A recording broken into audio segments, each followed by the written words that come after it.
En basket, Juvisy leader recevait Rueil, son dauphin, pour ce choc de la 10e journée de National 2. Un duel au sommet donc entre deux équipes du haut de tableau et un entraîneur de l'Alert plutôt confiant avant le match. C'est un match normal, match de basket, c'est pour ça qu'on est là. Voilà, on en saura plus dans 2 heures.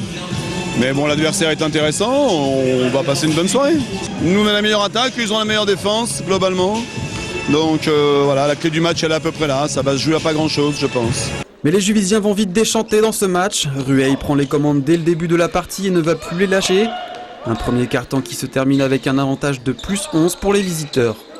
Mais Juvisy relève la tête et réduit un peu la marque en s'imposant dans le deuxième quart-temps 23-21. Mais après la pause, les hommes de Thierry Dudy n'y sont plus et encaissent un plus 11 dans le troisième quart-temps. Putain, mais prenez l'intervalle. Vous avez quoi? Vous avez peur des chocs? Ah bah ouais, vous avez peut-être peur des chocs.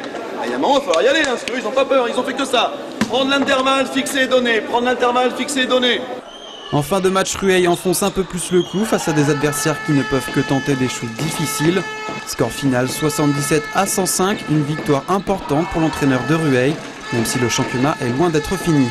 On est très content, on a pris une belle victoire chez un concurrent direct et en plus à l'extérieur, donc en plus avec la manière, donc c'est tout bénef ce soir. On est au tiers du championnat, voilà, on a une défaite, Juvisy en a 2. Il y a encore du monde derrière, ça va être très long. Nous on prend les matchs les uns après les autres avec beaucoup de sérieux et d'humilité.